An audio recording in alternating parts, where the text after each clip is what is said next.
ही लालची किस्म का था। उसने गांव भर से उधार ले रखा था और वो किसी का भी उधार लौटाने का नाम ही नहीं ले रहा था। एक दिन रात के समय गांव के कई लोग मिलकर उसके घर गए और उससे अपना उधार वापस मांगने लगे। अरे ओ गोरा के बच्चे, हमारा पैसा लौटाएगा या नहीं? थोड़ा थोड़ा करके हजारों का कर्जा हो गया तेरा। जरा देखो तो, राशन वाला, इस्त्री वाला, सब्जी वाला सब मौजूद है यहाँ। किसी को भी नहीं छोड़ा है तूने। सबके उधार ले रखा है। गोरा इतने लोगों की आवाज सुनकर अपने घर से बाहर आता है। अरे क्यों इतनी रात चिल्ला रहे हो भैया? मैंने कहा तो है कि महीने की 1 तारीख को तुम्हारा सबका पैसा लौटा दूंगा।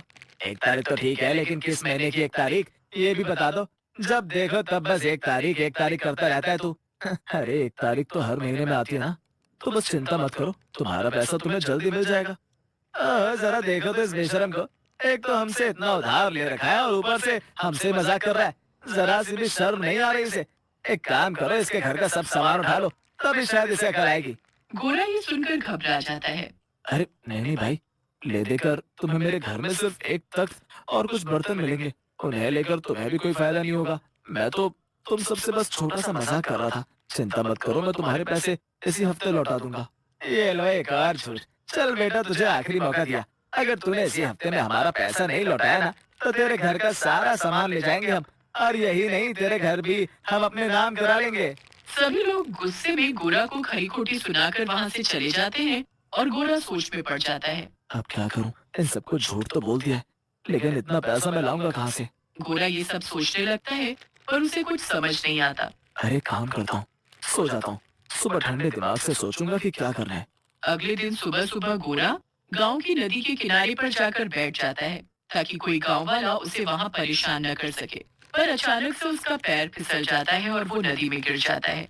गोरा को तैरना आता था लेकिन फिर भी वो नदी में ऊपर जाने की बजाय नीचे जाता जा रहा था। लेकिन उसने देखा कि वो कहीं और ही आ गया था और ऐसा लग रहा था कि मानो ये कोई दूसरी दुनिया हो। गोरा के गांव से एकदम अलग। दरअसल वो नदी जादुई थी जो कि गोरा के गांव को और इस अलग दुनिया को जोड़ रही थी। अरे भगवान, मैं ये कहाँ आ गया भला? ये तो कोई अजीब सी जगह है। यहाँ तो कई सारे घर हैं, लेकिन कोई इंसान क्यों नहीं दिखाई दे रहा है? तभी गोरा को किसी के आने की आहट सुनाई देती है। वो जल्दी से झाड़ियों के पीछे छुप जाता है। वहां पर एक भूत आता है और गोरा उसे देखकर दंग रह जाता है। अरे बाप रे! असल में ये एक भूतों की दुनिया थी जो कि पानी के नीचे बसी हुई थी। ले- और वो सब बहुत अमीर दिखाई दे रहे थे। वाह, लगता है ये भूत चुड़ैल बड़े अमीर हैं। पता नहीं यहाँ इस दुनिया में क्या काम करते होंगे ये सब जो इतने पैसे वाले हैं। लगता है यहीं से मुझे मेरी सारी परेशानियों का हल मिलने वाला है। ये सब तो वैसे भी इतने अमीर हैं। अगर मैं इनका थोड़ा सा सोना चांदी ले लूंगा, तो इन्हें क्या ही पता चलेगा, और बदले में मेरा सारा कर्जा भी चुकता हो जाएगा। गोरा ने मन ही मन ये तय कर लिया और वापस अपने गांव में जाकर अपना सारा उधार चुका देगा। जब उसने देखा कि भूत और चुड़ैल वापस अपने अपने घरों में चले गए, तो वो चुपचाप आगे बढ़ा। थोड़ी ही दूर पर उसे जो पहला घर दिखा वो उसके अंदर जाकर छुप गया। वो घर एक चुड़ैल का था जो कि सो रही थी। बताओ, एक चुड़ैल के घर में टीवी, एसी और फ्रिज तक है, और मेरे घर में तो बस एक टूटा फूटा तखत पड़ा है। छी, क्या जिंदगी है मेरी। ओह, लेकिन अब कैसा रोना? आज से मैं अपनी जिंदगी को अच्छा बनाऊंगा। गोरा चुपचाप आस पास रखा कीमती सामान उठा लेता है और साथ ही साथ उसे चुड़ैल की अलमारी भी खुली मिल जाती है।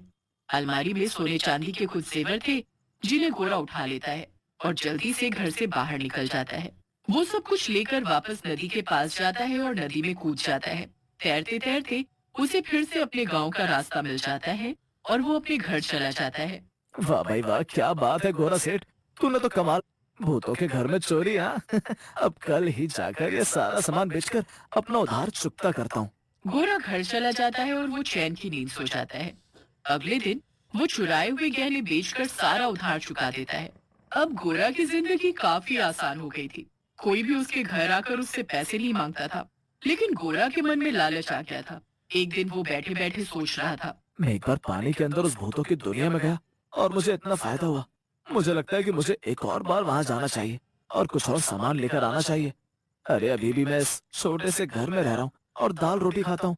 अगर मैं उन भूतों की दुनिया से थोड़ा और पैसा, सोना और चांदी ले आऊंगा, तो उन्हें भला क्या ही पता चलेगा।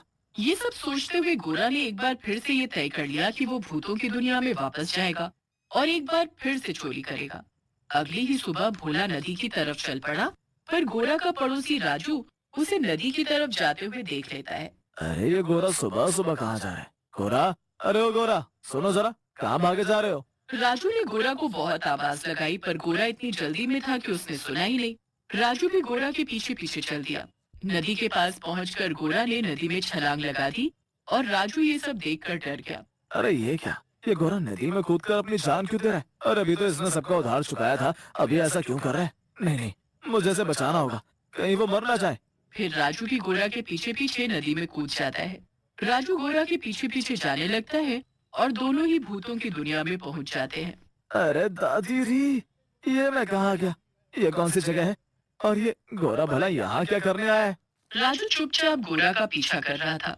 तभी गोरा एक घर में घुस जाता है और वो घर में रखा हुआ कीमती सामान उठाकर अपने पास रखने लगता है। अरे गोरा तो चोरी कर रहा है, मगर ये घर है किसका? हे भगवान, मैं ऐसे बचाने आया था लेकिन लगता है मैं खुद ही किसी बड़ी आफत में फंसने वाला हूँ। तभी वहां एक चुड़ैल आ जाती है। वो राजू को तो नहीं देख पाती पर गोरा को देख लेती है। ओह, तो तू ही है वो चोर जिसने पिछली बार भी हमारे इलाके में चोरी की थी। तेरी इतनी मजाल कि तू एक मामूली सा इंसान होकर हम भूतों के घर में चोरी करे। तेरी तो आज खैर नहीं। चुड़ैल गोरा को पकड़ लेती है और उसे रस्सी से बांध देती है। राजू वहीं छुपा ये सब देख रहा था। यही रुक तू, मैं अभी जाकर बाकी के भूतों को बुला कर लाती हूँ। फिर सब मिलकर तय करेंगे कि तुझे कच्चा चबाना है या फिर तेरी कोई डिश बनानी है।